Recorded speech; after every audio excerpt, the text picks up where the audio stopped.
Hey, what's up, everybody? Juan Martinez, a.k.a. Dr. Love. And I'm Stephanie Martinez-Ray. And you've just joined us on This Is Real. Hey, what's going on, everybody, man? Carol Vance was fire. Shout out to the Fire Vance emoji. unit. Fire you guys are so amazing. Thank you guys so much for for having us and just showing your love and support. That was really awesome. And let me tell you something. The final service, because we went twice. Mm-hmm. And the final service, the first service was awesome. They were all awesome in their own ways. Yeah. But that second service, the whole team went in there, worship, everything. People on their knees, crying, just the whole place kind of like erupted. It was just super. Mm-hmm. It was like, I'm still on that. Yeah, huge altar call, amazing worship. So it was amazing. All the praying, the one-on-ones, just all that was just incredible. The whole team did incredible. Just everything said. Hold up, you went in there and you were like Hataya. You did your thing. You did your thing. Praise Hallelujah. So big shout out to our sponsor, ISI. ISI, Iron. Man, we couldn't do it without them. Yeah. So I think we're at almost, I don't know. Let me see if I can find it. And so for our fourth week, so we have 506 people accepted Christ. Wow. So that's pretty incredible. We're excited about it. We have also, where's that, there's a person now that is going to actually be coming to our church. So you're all welcome. Everybody's welcome. Yep. To come visit the church. They asked about, hey, I think we put the address to write to us. Yeah. Right. Yeah, so all of that is there. Mm-hmm. So, all right. So let me tell you, obviously, I think this word priority is super important, and I think it's a constant check of those priorities, because you see God always saying return to your first love. We talk about first fruit, all of the stuff we'll be talking about. But I'm preaching on Haggai here soon, right? Well, I'm preaching on come alive, and one of the things that I'm starting off with is making God first, and because in that I feel like it overspills to other things. And I feel like a lot of times we're okay. Like let's say our vehicles, they have things that are like indicator lights. And those indicator lights, always when I talk about the heart, I always say that your heart is the indicator. Your emotions are an indicator of what's going on in your heart. But now I want to tell you something. Most of the time when he sent a prophet out, right? So in this case, he's sending Haggai, and he's an alarm. So a prophet was like an alarm. And alarms usually ding, ding, ding, ding, ding. They get you out of comfort, right? You're like, oh, this is so good. And you're like, oh, snooze it. Okay. And I think sometimes we snooze God's alarms. And so here he's sending a prophet, and just to I'm not, give you little pieces of it. Sends a prophet because, these guys are in captivity. All of a sudden, they're back with God. And they had time to build their own thing, but they didn't want to build the house of God. And the importance part of that is that in the house of God was the presence back then, right? The presence was in the house. So they were okay with religion, and they were okay with God being around. They just weren't okay with God being in the middle of their life. And I think when I think about indicator lights, I think a lot of times, so right now, this is what's happening. So I'm gonna give you indicator light in my life. So I had my car, started beep, beep, beep, would give me these indicators. And so obviously I couldn't make the appointment. So they gave me an appointment for the end of the month. But during that time, what I did was I went to the place to get the car fixed. And I told them, hey, could you get the beeping sound off? And so they did. So right now, my car still has a problem because it doesn't go to the end of the month, but the indicator light is off. And I feel like a lot of times, because our priorities are jacked, God will sound an alarm, give you an indicator, but we're okay with just turning the indicator light off. But you still have the problem. My problem didn't go. Now it seems like it went away, right? Because there's no beep, beep, there's no alarm because you turned it off. You unplugged it from the wall. And so I think because when we look at life, it isn't a time problem, it's a priority problem. People make time for what they think is important. And I think even when you say that, when we talk about time, because you hear the sayings all the time, we all got the same 24 hours in the day, right? But I think when you're establishing your priorities and making sure that the Lord is first and foremost in all of those things, I think it brings you to a really healthy place, because even though like seasons change, right? So there's different seasons for different priorities. Yeah. And as long as you're lining up with God's will in your life, then, you know, things like snoozing an alarm or whatever sort of just get pushed to the side, because you're one with his thought, with what his plan for your life is, and all of those things. So even with your indicator light analogy, I just think of how I think there's so much information and options and, you know, things that are fighting for our attention just in day-to-day life. I mean, whether you're incarcerated or whether you're here, it doesn't really matter. I feel like there's an abundance of choice. Yeah. And that gets you to the place of like, oh, well, you know, I'll do this later, or I'll just do this, you know, for a few minutes and then push it to the side. Oh, but like, and I always say this, because you're going to hear me go back and forth, because they just all matter. Yeah. But priorities have to be proven in real terms, not just in words. Right. So when we say, oh, I have a relationship with God, it's like, well, do you spend time with him? Yep. Well, most people say, well, I don't have time. You have time. You're just not managing your time right. You have time. I'm telling you, you have time. I mean, I used to tell people, and this is going to sound gross, right? But I just say, hey, did you go to the bathroom? Yeah. They're like, well, yeah. I go, well, can you start there? You don't take your phone in there? You open up your Bible, read it while you're on the toilet, you know, like, because, I mean, you do have time. I mean, you open up your phone for everything. Open it up to go to the Word of God. Yeah. Sit somewhere. You're telling me you don't have 10 minutes for the guy you ask for everything. We just only here's the thing. We only want God for 911 situations. We don't want God in it. We don't want God in it. You with me? Everything's cool. If God could be around, you could sit over there, you know. I was going to do a sermon series. I haven't done it. It was going to be on priorities. But check it out. Check out my title. Everyone's a cheater. Wow. That'll catch them. Everyone's a cheater. Yeah. Let me tell you why. This is where the thought would have come from. And tell me what you think about this, right? So everyone's a cheater because you only have 24 hours a week. And 24 hours a day and 7 days in a week. Right. And so when you prioritize wrongly, you're going to cheat something that's important out of time. Right. So therefore you're a cheater. Right? Because of course everybody would have thought, oh, you know, adultery. No. I'm saying, like, if you don't have time for God, that alone is going to trickle into every area of your life. So let's say now, because here's another thing, like, we say, well, God's important. That means that in real time, you show me that God's important by what you do on your daily life.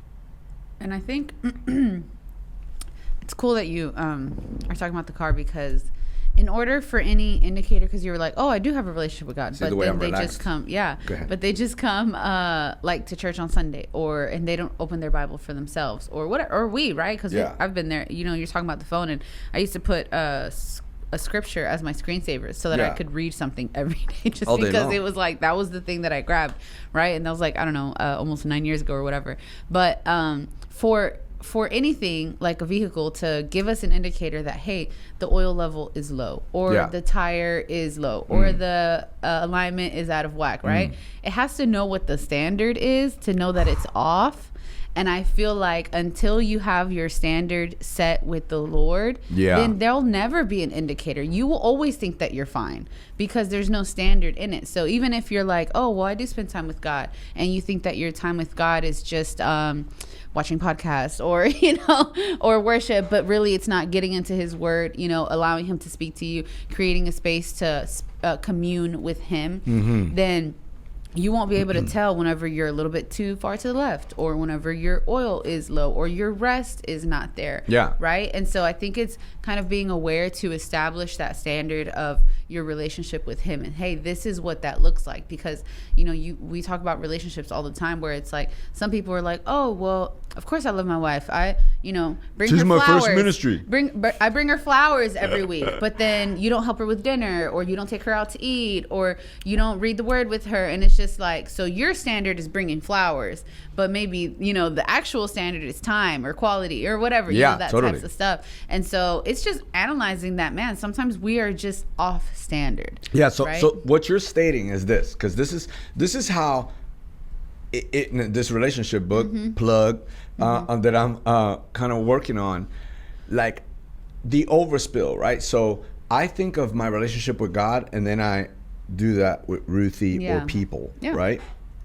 And so like a lot of times I tell people like, oh, so this just happened. And this happens all the time. So I'll ask a man who's married and I'll say, hey, what's a good marriage? Yeah. And so they don't really, I think maybe one. That's not good. Think about this. I go, what's a good marriage? So they go like, eventually they come up with an answer, right? They go, well, it's this, this, and this. And then I go, great. Does your wife know that that's what you think is a good marriage? I go, what's she think? Oh, no. They go, probably not. And so then I go, well, that's not good, because how do you serve her? Do you know what things? So then I flip it. And so this recently just happened where I asked then the woman, I go, hey, da-da-da-da. And she has this answer. And then I go, did you think that? No. I go, how are you serving each other? How do you, they say, well, how do you do that with God? Well, I do that with God because I allow him into my marriage, into my kids. So I'm coming in agreement with God so that I know how to serve and how to go in a direction. And so that spills over into that, right? Because for two people to have, that means the more I know you, the more I know how to serve you and handle you, right? The same concept, even as friends, brothers, it doesn't matter. Well, yeah, that's what I was thinking, because even in your relationships non-romantically, right? Your friends, your family, the people that you spend time with, like all of those things matter. And so what, maybe you're like, oh, well, I'm not really sure because I just came to Christ, or I've been in Christ for a long time, but you know, my priorities are out of whack. There's always, like you're saying, that indicator. You know, I was talking to one of the kids yesterday, and it was funny because she was like, man, school's boring now. And we're like, why? And she's like, because there's no more drama. Like there's less fights. And we're like, you know, hey, to you, you know, drama and entertainment is more fights at school. Right? So I'm like, hey, switch your perspective on what a good day at school, or what a good day at school is, right? Because a good day is maybe you going and praying for people. A good day is this. And so then you'll shift your perspective and not think that a boring day is a day with no fights. You know? Look, priorities have to be constantly protected. You have to, from good things that are out of priority, right? Because I always say this, most idols are good things out of place. In other words, like I fight a lot. So the first you have to figure out your priorities, right? So for me, I always tell people they're this: God, marriage, children. Your children don't come before your marriage, because your children eventually start dating and they grow up and they leave. And then they're happy, and then you're stuck with your marriage. So God, marriage, children, church, extended family, and friends. And people say, well, what? Why not? Because biblically, it says that I take care of the ones in the faith. These are my brothers and sisters. So that's biblically what happens. Does it mean that I don't care about nobody? No, it just means my priorities. My priorities. And once I've established that standard with my priorities, then God speaks into those things. Most of the time when we're like, because let's look at the marriage thing, and this is for those that are in ministry or have business or are busy. Okay, I want to show you something that the Lord showed me one day when I was talking to this pastor. The Lord showed me this. So what happens is that when we get things out of priorities, because let's say we start doing ministry and we're like excited, or we're busy in business, we got a business and we're making money. Okay, so that's when you got to make sure that you're fighting for the right priorities, because everything's pulling. So at that moment, you go to that list that's in your heart, hopefully by now, or you're starting to write it and maybe you put it somewhere so you could get it in your heart. But once you know that, you don't let nothing sway you from that. And so this is what happens. People, check this out. People, they will make God's bride their bride. Meaning, when you look at scripture, it says to take care of your household first. And then you can take care of the church. What we do is that because we get around, this is what happens, the priorities get skewed. You go around, let's say you're fighting with your wife, right? You're fighting with your friend. You're fighting with whoever you used to hang out with. And all of a sudden, you go over here, and because you don't know how to have healthy conflict, which we've talked about that in another episode, go check it out.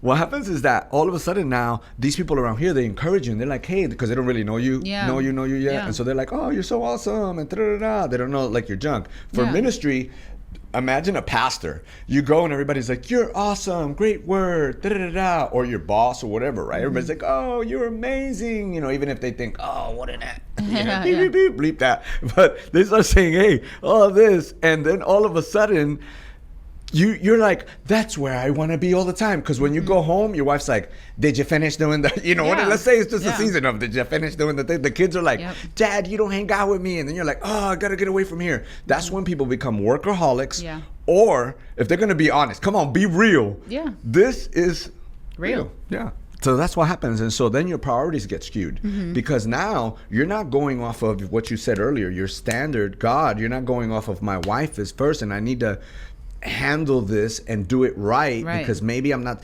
taking care of it because I haven't made it a priority. Right? So remember, if God's not your priority, that spills into everything else. Yeah. If you and your wife are always arguing, you haven't made it a priority. You say, well, it's this. No. I gave somebody a simple answer the other day, and it was simple because most Hispanics don't use a calendar. And so they get busy, and all of a sudden I'm like, go buy 2 calendars.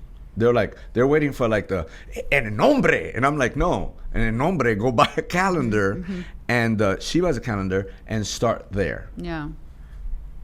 Hey, tell each other, hey, I'm sorry that I made you feel this way, and then go buy a calendar, and then I guarantee you that a lot, because they were like, most people are like that. Yeah. When you write on your calendar, you fight for that because sometimes it's gonna pull, right? Oh, something fun, but I said it's my day off, and then you just crossed your own boundary. Yeah, that was the thoughts that I was having just on boundaries of it, because we think that what you said of what was the something about the God's bride? God's bride, yeah, because the church, basically you have, let's say you're married and you have a wife at home and you're having issues. You're more concerned with God's bride. You're more concerned, you have substituted God's, instead of this is God's bride. That means that God bride belongs to God, and we serve God's bride, but my bride is the most important bride. I feel like it's when we fall into that, I feel like it's swimming against the current, because then everyone is neglecting their households, right? And they're trying to help each other, but then going back home to a thing that's disordered, or no priorities and things like that, which it actually works the opposite, because if everyone is prioritizing, fulfilled, cared for, loved properly in their homes, then by default they'll have healthy boundaries and healthy relationships when they come together as the church. But so many times, like you said, they don't want to hear that, and we don't want to hear it, right? We're running with our own desires. We're like, I want this, I want that. This is why God says take care of your household. Let me show you. Your priorities, or what's most important, should be seen in real terms, not just words, right? So you can't be like, well, my wife, she's my first ministry, but she's not taken care of. And then you come and you take care of God's church. There's a disconnect. People start wondering, is God real? Is this true? Right? Because then we complain. Let's say you don't prioritize your wife. Let's say, what happens? Let me ask you a question. Sure. I don't know much about gardening. Do you? A little bit? I got like a light green thumb. My family has a green thumb. Well, mine's not green at all. Mine's but like it's turning.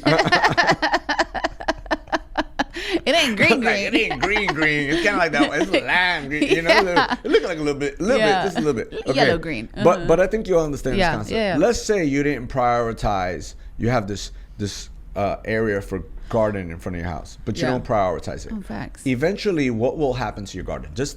You wind up on the YouTube channel of the guy who knocks on your door and is like, hey, this Overgrown Gardening, can I do it for free?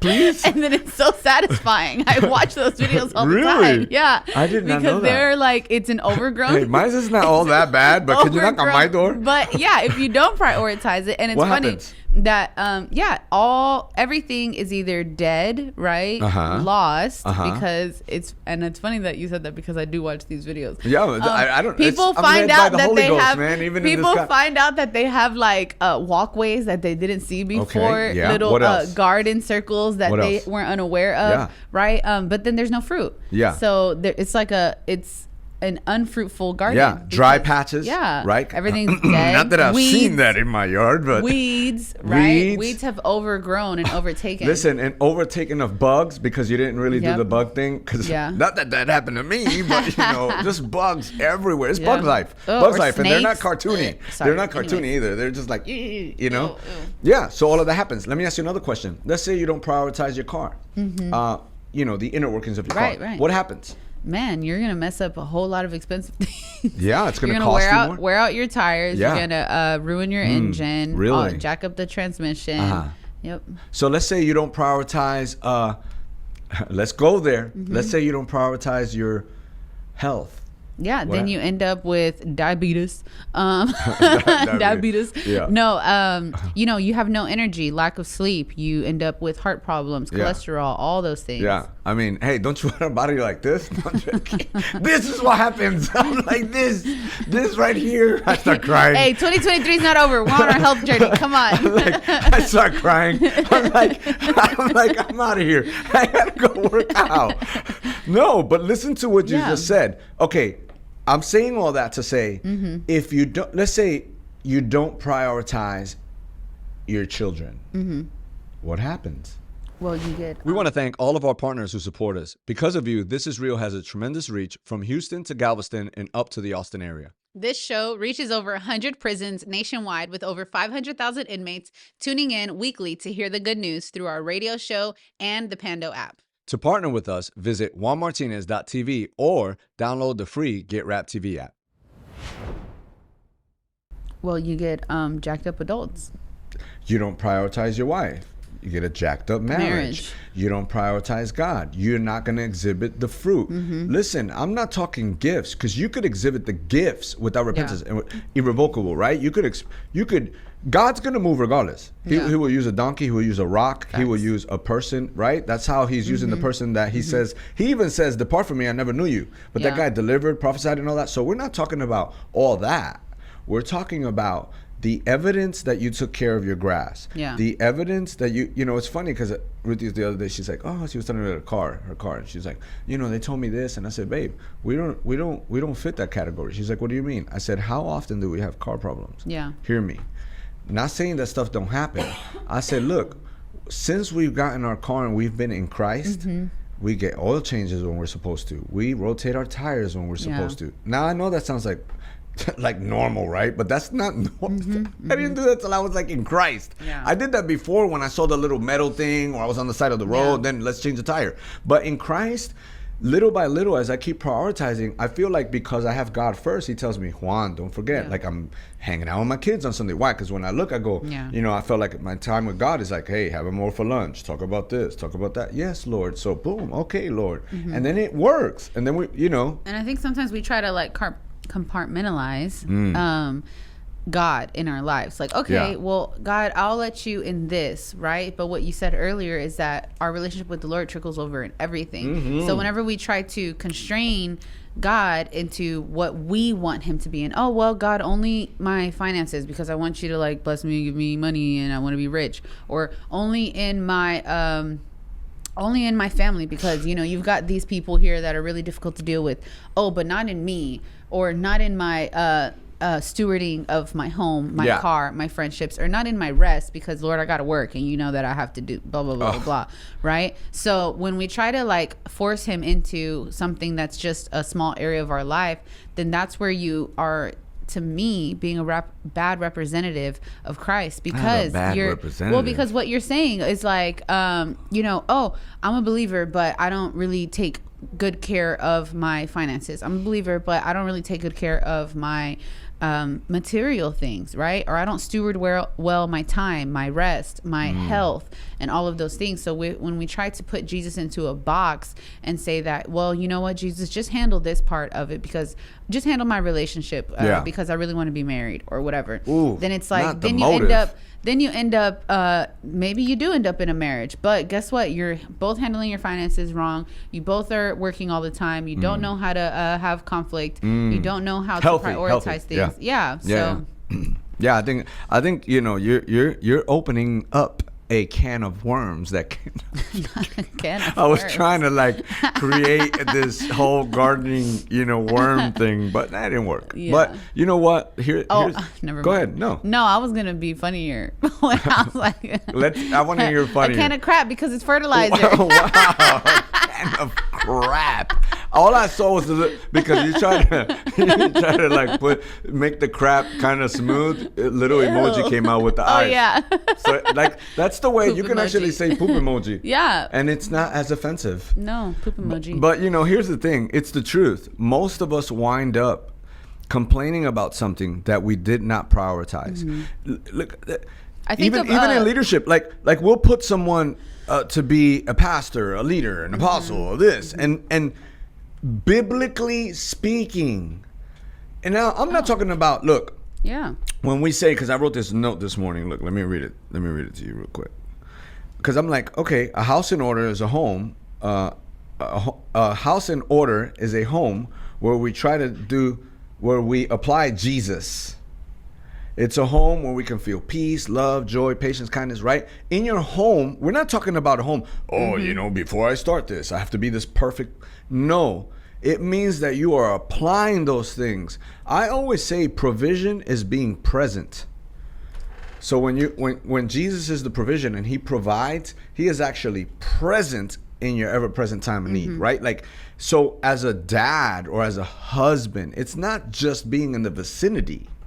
It is being present, actively involved in a person's life. Right? I mean, it's kind of what we do, even as an office. We're just not a regular work office. We are a work office that is implementing Jesus principles so that we can be a work office that glorifies the Lord and shines bright. I don't want to be like a church and have a work office where we're all getting paid and it's like, okay, just to say we have no matter where we go and what we do, we make him known by the way we love crucified life. Yeah. It's funny because I was thinking of the parable of the 10 virgins, right? And we think of that because we know that obviously being prepared, they didn't have the oil in their lamps and all of that. But that 5 of them, it says the 5 of them were foolish and 5 were wise. The foolish ones took their lamps but did not take any oil with them. The wise ones, however, took oil in jars along with their lamps. So, and then it's funny because the bridegroom was a long time in coming and they all became drowsy and fell asleep. So they all fell asleep, but 5 of them prepared the oil so that they could have oil in their lamps, and the other 5, sorry, I hit the table, but the other 5 were foolish. Go ahead and slam it. Right? We're gonna give you a thing here. No.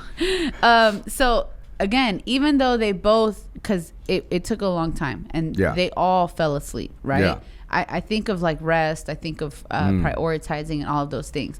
We're all going to have, and that's why I go back to what we were talking about in the beginning, we're all going to have seasons of life to which, maybe the kids are in school. And so the priority is, quality time. Maybe it's, a busy season at work. And so you have to fight for a date night because, I know different people working like shipping things. And so the Panama Canal and all sorts of different stuff, right? Totally. So those are things that may be out of our control, but with the time that we do have, those things are in our control. Yeah. Right. So if it means extending your day maybe earlier or a little bit later for the things that matter and take priority into your life, then I like the way you say priority. Prioritize. Priority in your life, then the word calls us wise because you're prepared and you've anticipated the thing that could maybe cause something to not go the way that is planned, and then when you're talking about your household, I mean, obviously they tell us like, hey, in the word, it tells us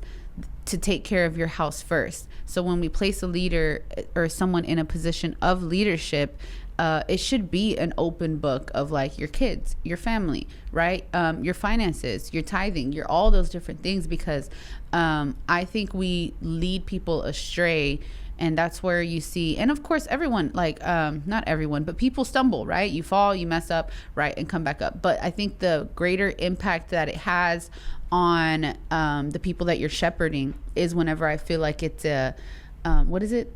The football term, like something fake or something like that. I don't know what the term is. To fake out? Yeah. So it's like it appears one thing, but it's something else. Is that what that? Okay. Describes? I thought so. So because they must be. You have a title or you have a position. So we expect this standard of this title or this position. It comes with these roles and responsibilities, right? That hey, you steward your wife well, you steward your kids. You're a good man in your home, or woman in your home, vice versa.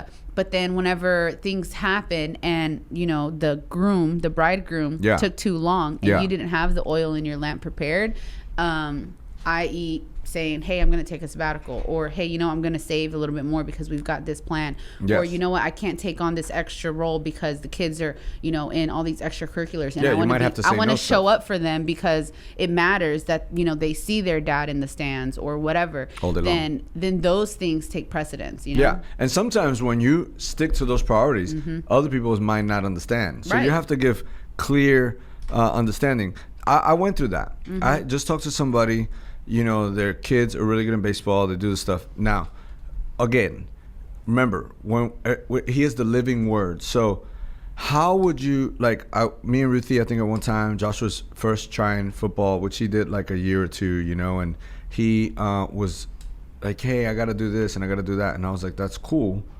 Let's make sure you open up with your coach, like, hey, this is where you talk about your faith. Hey, I'm a believer, and I usually go to youth, and I go, and so obviously, me and Ruthie had to sit down and have this great conversation that didn't start off like woohoo, but I was like, think about what we're teaching him. Right. When he gets older, and he's not serving the Lord. Now, we didn't do it like, Josh, you need to, it was like just giving him an understanding and then letting him choose. Yeah. Right? Which he's still active and now he's still serving. But those are all his choices. I never you better, just God sets up those timing and everybody has conversations and then he gets to choose what he wants to do. Right? Because life is made of choices.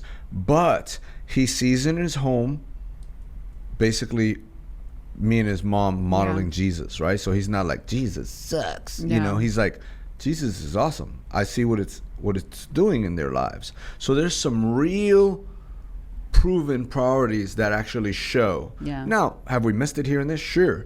But the beauty is to get back aligned, because when you relook at your priorities or you spend time with God, he's like, Lo, this is a little off right here. This is a little, let's get you in indicator the mechanic. Lights. Let's indicator lights and not just turning it off. Literally going, hey, how do we fix this? Yeah. Right? We just talked the other day about, hey, we can beat the kids, but what are we doing? We're going to talk about the holidays. We're going to talk about why, because I didn't want to do it 2 weeks before. I wanted to do it before. Indicator light. Right? I'm frustrated about something. Well, let's visit that and let's see how we make it better. Yeah. Right? Not keep doing it the same way and be like, I don't understand what's going on. Let's pray. No, let's sit down and have a conversation and prioritize those things. And I want you to chime in. Usually when I teach marriage this, or people, but mostly marriages, right? Class coming soon. Yeah, but 4 ways we prove priorities. The first one, sacrifice. What will you give up for me? Right? That's the crucified life. Yeah. Right? So if we were talking about that this morning, when we talk about love, people think that love is just the feel good things. Pom-poms. Love is also, man, I love my family so much that I'm going to sacrifice those extra hours at work. That is love. Or whatever, life. Because, all day long. They are priority. All day long. Yeah. I mean, it's just the wrong way to present it. Really understand love. It's the romanticized, Hollywood, Disney movies, totally. All of that, and we think that that's what love is. But love hurts, and not in like they cheated on me. Wait, no, like love hurts because you're like, man, I know that God loved me so much that He gave His Son, and He sacrificed, right? Yeah, everything for me. So if I am to be like Christ, then I too am going to sacrifice my life all day long for the ones that I love. And how I usually clarify the love hurts, because I don't like people to start putting that in their head, like, oh, love hurts, and then they say it and then they misuse it. Right. Okay, alcohol. Yeah. You fall and you scrape your knee and you're like, ow, and so it doesn't get infected. So here comes like an aunt, an uncle, or a friend that Ew, yeah, no, I hate that. Yes, but it's a hurt that heals. Right. It's never a hurt that it made it worse. Now it's no, it actually heals. So when we say love hurts, it's a heals. Love actually heals. Yeah. But it hurts because it's alcohol. Ow. So that's really what we mean. It's not just like the world uses love hurts. Yeah, or it's not like that. It's not like that at all. It's a pain. Right. So what will you give up for me? So you say, hey, God gave Himself for you, so I give myself to life. So that how did that overspill to me and my wife, or my friends, or my family? Is that I will give up sometimes something for them. And I think you said it earlier, whether you're going to be in the stands, if that's your kids, right? Or maybe you are trying to figure out a date because everybody's busy. We were just doing it right now with somebody else, right? Like, hey, when are we going to meet? They're sending us our calendars, all this stuff. Meaning it takes a place of importance, right?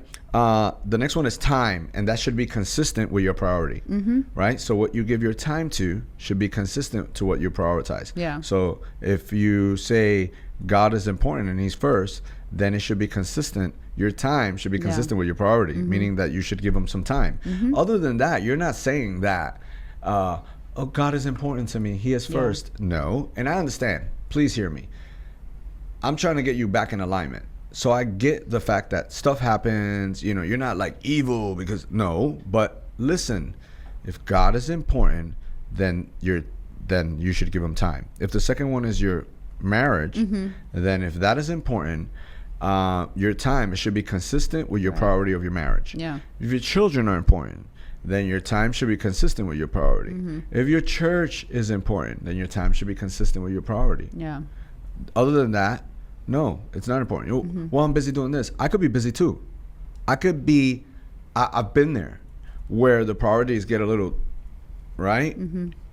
And you wind up not doing the very things that, because we're Christians, because we're building the kingdom, period. Everything else is, we make it a me thing, and we look just like the world, right? Romans 12:2 says, do not be conformed to this world, but be transformed by the renewing of your mind, that by the testing you may discern what is the will of God and what is good and acceptable and perfect. That's not just a scripture for you to renew your mind so you could be successful like the world.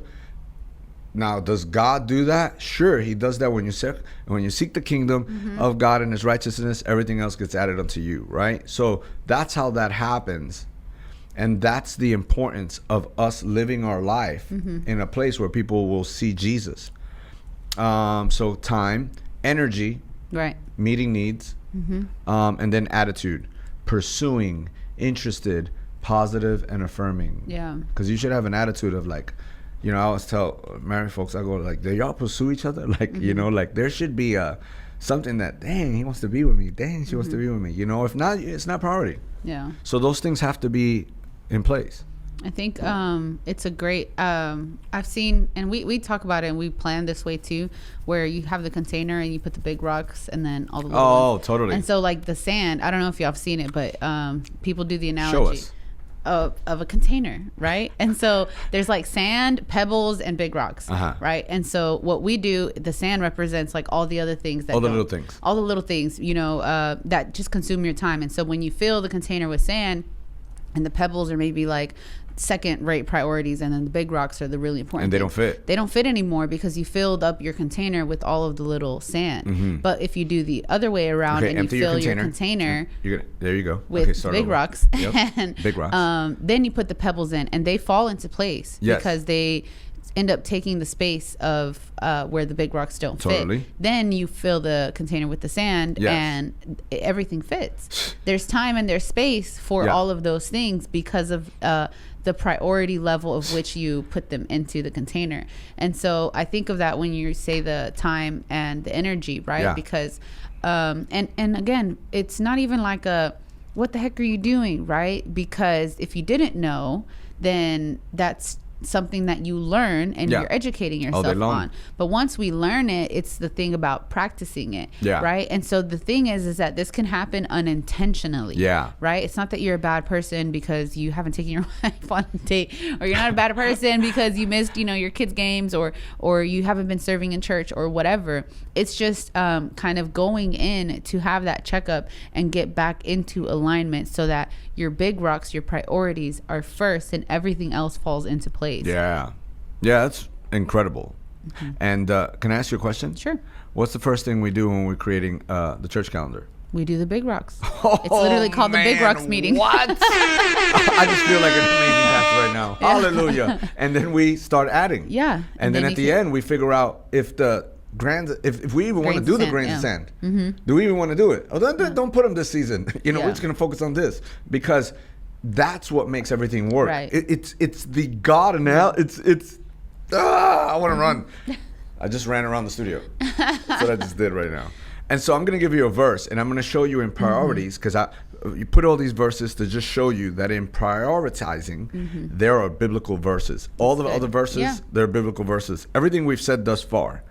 But here's one. Luke 12:34 says, "For where your treasure is, there your heart will be also." Why do you think that's important? Well, sometimes we flip that. We say, for where your heart is, there your treasure is. That's not what the Bible says. The Bible says, for where your treasure is, there will your heart be also. So when we're talking about prioritizing, maybe, look, listen. So you say, man, you know what? Man, I suck. Right now you're just like, I suck. Yeah. Okay. I'm going to use the father analogy because I think somebody had asked a question. How do you get back with your adult children, because maybe they're beefing, right? Okay. Adult children. So this speaks into all of that. This speaks into a lot, that one verse. And let me show you the priority of it. When let's say when I started getting high and stuff, like I didn't like get high and go, I love it. Yeah. It was, I kept treasuring it because I kept doing it. Yeah. And then eventually it says, and there will your heart be also. So eventually my heart got there. Yeah. Your heart wasn't there the first day, right? So when you prioritize, and let's say you sucked at being a parent, and now you're like, hey, I'm going to be this parent. I'm going to prioritize. In the beginning, it's going to feel so awkward because your heart is somewhere else. That's where your heart was. And that's what you treasured. So now you're trying to change your priorities and give your heart to God's heart. That now you have turned, we call that repentance, from something to something. And now all of a sudden I start putting my kids on the calendar, and at first it's like, but then all of a sudden I start liking it. And then all of a sudden my heart is there. Now all of a sudden I'm like, I love this. That is in every area of your life. We don't start doing something because you got to first get the feeling, and then no, at first the feeling might not be there. Right? I mean, it's called a treasure hunt for a reason, because you are the one seeking the treasure, and so you have to get there.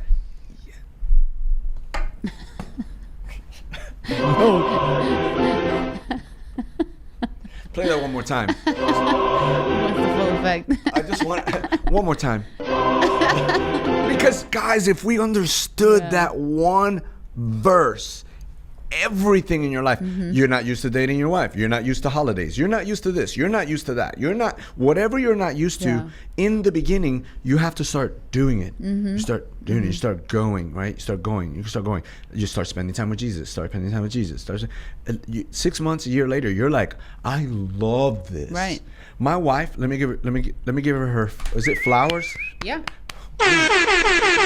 Brought to you by gardening. No, I'm joking. I feel like our new mulch. This whole thing. If you're a gardener out there and you want to support us, we will mention your gardening, all of it, except for one tool. Yeah, no. There's one tool we can't mention. Y'all might, you know what I'm saying, think it's a bad thing. Okay, but it's a tool. Anyway, let me keep going. What was your wife, flowers. Flowers. Thank you. You're welcome. So I gotta give her flowers because she started the whole gym thing. Yeah. This verse. She's like, everybody's problem, right? Yeah. I don't know, but I really need to, because the indicator light is going, hey, the indicator light is on for us. We're still in the struggle stage. My wife was in the struggle stage of like indicator light, and she would turn off the indicator light, right? To bring this whole full circle. And all of a sudden she's like, I think Alicia or somebody that was like, hey, let's go work out. So she's like, cool. All right. So then boom, she gets to go in the morning and early.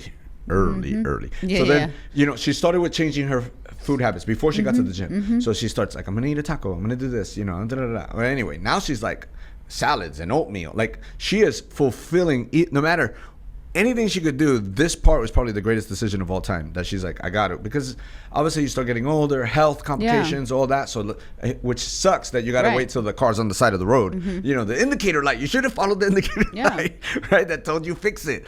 So she decides to let Jesus into the health side of her life. And so she starts eating all the stuff. Now she's working out. Yesterday she went twice. 2 times. Yeah. I'm trying to get there like twice a week. I'm so ashamed. I am so ashamed. No, but it's true. Like, once you're in the rhythm, and it's funny because I had kind of gotten in a funk too, and so then I was like, because you were getting in at one time. Yeah, and then I was like, man, I'm just not enjoying it at all. Yes. Right. And so then I was like, okay, let me try something different. And it's funny because we're talking about persevering a little bit too. I tried the spin bike, right? And at first, right, you do them classes. I don't know if you've ever been to spin class. But they got you down, up. You know what I mean? Yeah. Like, you doing all these things. And at first, it was funny because when I started, I was like, man, I'm going to do this because I'm enjoying it, right? Yeah. And it was like, oh, stand up and then do this. And I was like, oh no, I can't stand up. Like, that is too much, right? Totally. But then as I've done it longer and longer, it's like, oh, now I can, ride up and then go. You still do it? Yeah.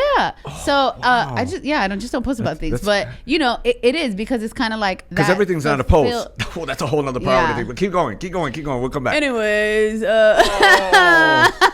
But no, it's true, because the more that you do it, the more you exercise, not being ironic, the muscle, right? And so it's heavy at first. It's difficult, or, you know, it hurts our feelings or whatever, our flesh of like, oh, well, I don't really want to, or our pocket, right? It's like, no, well, we'll just, you know, do this at home. But it's just like, man, it would be so much more meaningful if you actually invested finances and time into the things that you're saying that you value and prioritize. But so long you can story basically short, look at a thing. Endurance now, like you were saying, Pastor Ruthie was saying that, I'm lifting heavier now, right? And so now yesterday. I'm like, I can stand up several times, you know, during a ride. I'm like, now at the beginning when it was like, I couldn't do it at all, you know? So it's like, the more that you consistently do, you know? You know what I just saw? What? I just saw you kind of like now being the teacher. And guys, ready? We're going to go down the mountains. It's a mountain, and we're going up a hill. Yeah, with the little thing, thing.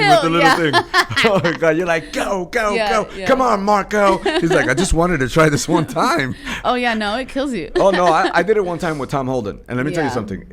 No, the first time you're like, I hate all of this. I don't even want to walk. I don't want to do anything. And let me tell you, so this is crazy because there's two different types of people there. Because there's the person doing it. The one we had, this lady was like enthusiastic, encouraging. She was like, and go. You know, they got that. It's a club. It's a straight up club, right?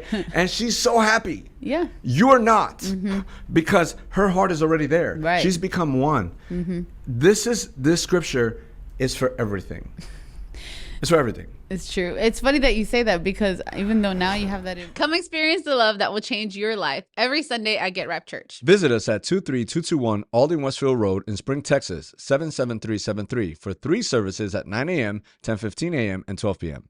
Not in Houston, not a problem. Join us for our online service from anywhere in the world by downloading our free Get Rap TV app or by visiting Get Rap Church's YouTube channel. Also, be sure to check us out at Get Rap People on all social media platforms to stay up to date on everything happening at Get Rap Church. Because even though now you have that I guess I did it to myself, but now you have the image in my mind, because, you know. Now you want to be, you're like, maybe I should do that on Saturday morning. What I was going to say is that the instructors, you know that they are already in that realm because they can speak while going through a hill, or they can speak, you know, and motivate you and encourage you as maybe they're in a storm of their life, right? Totally. So I think that's really cool. Totally. And let me tell you something. You can also do this in a calendar. You put down those things that are important. I do that. This year, I'm taking calendars. Every year I try to take it to a whole nother level, because I just want to see growth in my own personal life. So I write down all the big rocks for my personal life as well. I write in detail, like what are some of the things that I need to do on that day in detail, and what I want to do. I used to just put like study, and then now I'm like sermon prayer, read this book, do this, do that, because I want it in detail so that I can prioritize those things. I actually have a little stack of these are the books I'm going to read. This one first, this one second, this one third, because if not, I start opening and I go all over the place. Right. I don't want to do that. You know, Exodus 23 says you shall have no other gods before me. Remember earlier I said that any good thing out of order becomes an idol, right? So isn't that sometimes you're doing all good things, it's just affecting other areas because they're not the right thing. And it's funny because, you know, that's what I was reading earlier this week too, is just how God is a jealous God, right? And so intentionally or unintentionally, whenever we put something in the place of the only one who's deserving of worship, and our worship, believe it or not, is your time. Yeah. So 1 Timothy 3:5, for if someone does not know how to manage his own household, how will he care for God's church? And the real-time priorities there is that if you're not doing that at home, you have to really think, what does it profit to gain the church, the ministry, the business, the world? What does it profit to gain that? That's God's bride, right? What does it profit to gain that? If you lose your wife and kids, that doesn't profit anything. And it actually looks like Jesus is a liar, because you're saying, hey, I have this faith, I have this thing. So let's make sure we make Christ known by the way we love at home first. Go. And I'll just add to the unmarried folk who think that, oh, well, that's not me. I don't have kids. I don't have a spouse or whatever. Yeah. But it's like, no, I actually was speaking to someone a couple of weeks ago where I'm like, yes, you're giving God some of your time. He wants more of you. Like he wants all of you. He doesn't want just this drive-through prayer or, you know, fast food devotional. Like, he wants you to spend time with him, because he has things that he wants to show you. He has plans he wants to reveal to you. He has like things that he wants to fix and mold in your life. And you can't do that in a drive-through. You can't do that on a Sunday service, just one service, right? And then not even spending time with him throughout the week. And so in your singleness, in your unmarried life, becoming whole, right? It is. We talked about it already, but you know, it is the same thing. It still applies, is what I'm saying. That it doesn't mean that just because you don't have kids or you don't have a spouse that then now you have all of this space to fill. No. Yeah. There's still prioritizing that needs to get done. Yeah, I was seeing this image in my head, so I need you to join me so that people can see something. I'm creating a human meme. Okay, so you have to look. We have to turn and you have to go like this. Look. Okay, ready? 1, 2, 3. And let me tell you what that is. That is married folk looking like a single person talking about, I don't have time for God. Are you kidding me? Yeah. You have all the time for God. You have not visited the life of marriage yet or kids, all the stuff. You have time. The thing is that single people, you actually don't have time to not spend time with God because it's going to bite you in the butt later. Oh. Whoa. Poop emoji. I like how you just poop emoji. All right, everybody, you did this. You did this. Okay, that was the Will Smith Men in Black thing. I used to do that at church. Do you remember? You did. Where I used to go like, I didn't say that. Okay, so I hope everybody understands. And I think it's a good practice while you're single to really prioritize and know, because you do have priorities. Yeah. Obviously God, and then, you have priorities. That might not look like this. Right. They'll change, but God always stays first when you get married or to be, right? So maybe it's God, your well-being, right? Yeah, because I think a lot of times single people just fill their calendar with things with other people, which is great because you should be in community. But it's like, are you just doing that and hanging out or dating or whatever because you don't like being by yourself? Like, no. And why is this so important in John 14:15? Because remember, these are all priority scriptures. If you love me, you'll obey what I command, right? So all these things that I say, if you love me, you'll put them into practice, and that's going to show that you've returned to your first love and priorities and all that stuff, right? No one can serve two masters, for either he'll hate one and love another, or he will be devoted to one and despise the other. You cannot serve God and money. And even though there is a money thing, because it's a false sense of who God is, I think sometimes we serve two things and we wind up running after the business and forget about God, or we run after a chick, and you were single and you were doing great with the Lord. All of a sudden, you gone. We're like, yo, what happened? Now you're like, it's so funny. Yeah. Teach us to number. Oh, this is a good one. Teach us to number our days that we might get a heart of wisdom. Right? Your days. Every day, everyone's a cheater comes from this thing, because I feel like we're not thinking like, when you hit 50. No, but continue. Wow. But I'm sure you will know. I hit 30 and I'm at 31, so I got you. Wow, life is amazing. You hit 50. 31. God. Well, at that time, no, I was incarcerated. I was incarcerated, so no, my life was when you hit 50. When I hit 50. So this is the best way I could explain it. And you think, oh no, you hear all the stuff, but you only know when it's you. Right. So when I get to 50, I felt like there was this mountain, and now I'm standing straight like this, and I'm like, wait a minute. Oh, what is this? Oh, this is beautiful. Wow, I can. Oh, it is cold over the hill. Now that all makes sense to me. I just got a revelation. Yeah, but I didn't have. I knew about over the hill. I know. You get what I'm saying? Like you right now, you know about. Yeah. But when you get there, in there, you actually go, wow. So I took a step and I went. I said, whoa, what's going on here? Why did this step go this way? What happened to these steps? 52, I went. And I said, whoa, I'm looking down now. So you start to look at life, and you start to, I think I caught this maybe at like 40, the teach the number of days. But I wish I would have got it like at 20, because you don't have to play checkers your whole life. Chess is more of a strategic thinking game. And that's where I'm at in my life, because I only have 24 hours. Right. 7 days out of a week. Like nobody gets 28. You know what I'm saying? And nobody gets like 8.5 days. Like it just, you're gonna get the same amount of time.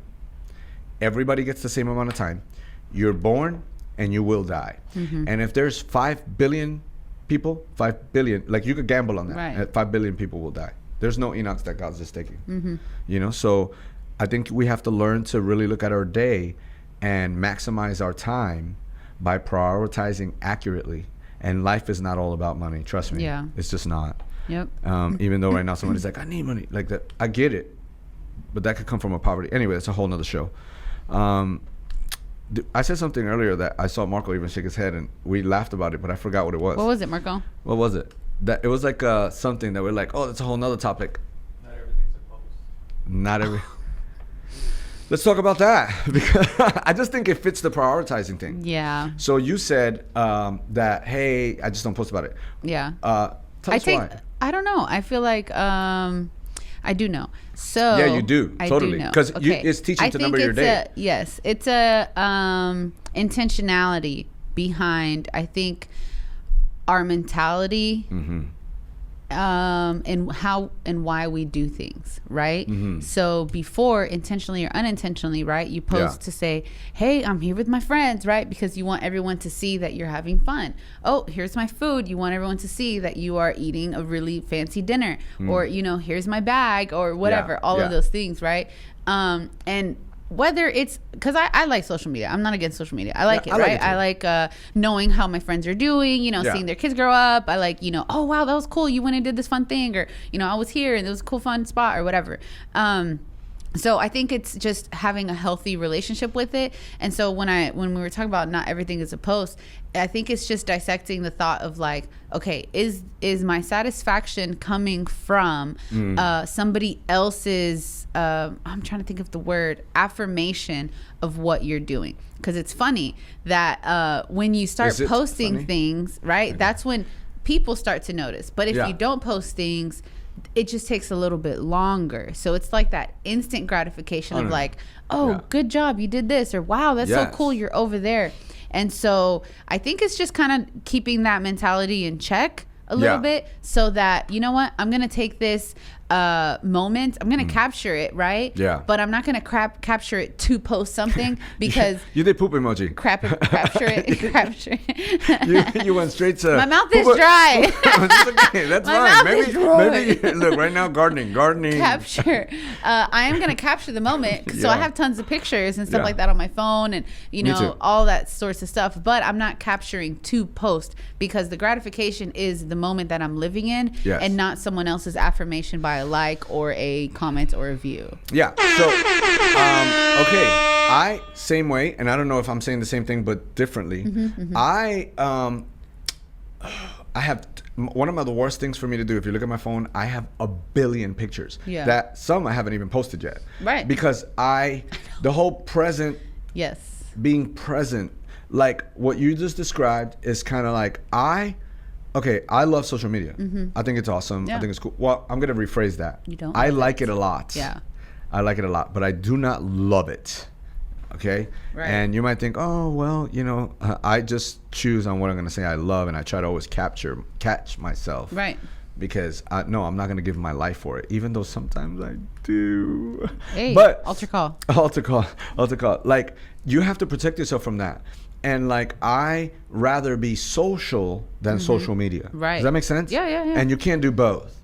Because if I'm trying to hang out with you, we can take a picture. Then after that, let's talk. Because if not, come on, everybody catches themselves sometimes looking at a phone. If you're married and you have both of y'all have this phone, the time you do want to talk, she's like, ooh, she saw something fun, and you hear the little music of because and then you're like, I want to talk right now. And then maybe when she wants to talk, you're watching, and then she says, well, you're always on social media. And like, no, I'm on social media because you're on social media. And you get in this weird thing, and then everybody's like, ugh. Yeah. So if it's creating that's an indicator, like. Yeah. For me, we keep setting boundaries in our house, like any table we're at, me, Ruthie, and Josh know, like, I'll just give the look. And then when y'all come over Thanksgiving and all that, I'm like, hey, because for me, a table, I did the Come to the Table message a long time ago, the series. Go check it out. And I just think we've lost the table. Yeah. We sit at the table, we're on our phones. We sit on the couches, we're on our phones. Like, that's why we have a separate room in our house where it's just couches. Because no, you're not on your phone. There's boundaries in my home. On the table, no, you're not on your phone. Oh, because they're eating. No, you're not doing that. Like, if we're eating, let's talk. This is what this food is, to bring us together to talk. You get what I'm saying? Yeah. So I feel like even though I like social media a lot because I see the potential in it, I feel like it's become more about social media than it's become about being social. Yeah. And you can't do that. Yeah. And I think it's, I think Priorities. it does something. Yeah, I think it does something to you personally, because if you don't have the affirmation from someone saying, hey, great job at the gym, or great job at, you know, on your vacation, oh, you're doing well at work because, you know, you're doing this or that. It takes a little bit longer for you to feel the satisfaction of it, but it kind of helps develop you that you don't need the applause of all these people, because you are conscious and aware of the moves that you're making, right? Versus having to, you know, keep up with the Joneses, like, oh, they did this, so now I need this, and now I have to post that. Their lawn is better. Yeah, I'm going back now. I'm joking. That didn't happen to me for real, and I started fixing my lawn. Yeah, so I think it kind of means just utilizing it as a tool and not as it using you. Yeah, because you can't get, you know, not just you know, I like the little saying of everyone's a cheater, but not in that form, guys. Okay, even though it takes you there, time is irrevocable. Like you don't get time back. You know what I mean? Like once you like, time passes, you don't get it back. You have to work on the present and be present. And I'm telling you, the older you get, you start to realize like you don't have much time left. Right. Why wait till you're 50 or 60? Why not think, man, this guy's telling me maybe at 40 or 30 I can start applying that, and I'll be a lot further thinking, oh, I miss doing all this stuff. Like there's this balance of like, you know, I try to keep this balance. In my life I keep a rhythm. But in this I keep a balance, and there's a difference. There's a difference, right? Things that keep a rhythm is because sometimes I'm doing things that consist of busyness, so I might prioritize by talking to my wife and saying, hey, this season I'm writing a book, so it's gonna look like this, but I'm gonna put you on the calendar here, put you on the calendar here. I talk to my kids, hey, I'm writing a book. They all know, okay, dad's busy. So I'm still trying to fit in, as you said earlier, either here, you know, even if hey, I'm going to see you 2 weeks from now, 3 weeks from now, you know, texting will be high, meeting together will be low, you know, because I'm communicating so that there's no like, man, dad hasn't called me, and it's just stuff that I'm practicing, right? Because I didn't know this, you know, I didn't even think about stuff like this, but now I do. And I think just communicating in your prioritizing is very, very important, right? Because when that way people know, well, yeah, he just loves the Lord, and so this is why he does that. He loves his wife. This is, hey, I can't go this weekend because I'm in this season where I have to hang out with my wife. Not have to, but get to hang out with my wife because all the stuff. You get what I'm saying? So prioritizing, don't forget to communicate. Communicate your priorities. You communicate that in real terms, not just words, but also to the people that you're talking to, right? Like, hey, I think it's an act of love, because you're saying, hey, I love you, and this is what's happening in my life, and it's not, so you don't allow the enemy to try to create any offense, right? Of saying, no, you know, they do care about me, and you don't have anyone feel neglected or rejected or anything like that. And it's just having the communication of saying, you know what, we're being patient in this time as they're going through whatever that's taking precedence in their life. Totally. So you know, one final thing, you're like, hey, I'm not prioritizing, I'm not doing this stuff. Remember, repentance is turning from something and turning to something else. It's not enough to stop going the wrong way, because this isn't, you know, we say, well, you know, we're going in the wrong direction, and then I'm not going to do that no more. No, that's cool. You stop, but now start going in the right way. Right. Don't just stop. You know, well, I don't get high no more. That's awesome. I don't drink no more. That's awesome. I don't cheat no more. That's awesome. But now you got to go into the way that you're supposed to be going, right? You put a lot of emphasis on what you want to stop doing, and that's awesome. But start doing the things you need to do. You need to pursue a relationship with God. Maybe you need to get back to being that husband or that wife. Maybe you need to get back to being a father, or maybe even a son. Remember that the prodigal son, he didn't just leave the pig pen. He also returned to the father. So he didn't just leave the pig pen and go like, oh, whatever. He actually returned to the father. So that was the action of his repentance. Don't forget, small note, Get a calendar. Yeah. Maybe you've never worked with one. Find somebody that does a calendar. Find somebody that prioritizes pretty good and ask a few questions. You might not like it right away, but eventually your heart will be there also. Yeah. Seek him first and put him first in everything that you do, and then all the pebbles and sand will fall all the place. pebbles and sand, and this is real. And that's a wrap. Thank you. This is Real Family for joining us. You can be a part of the crew by following us on social media or writing us at P.O. Box 671-626, Houston, Texas 77267. And don't forget, stay real.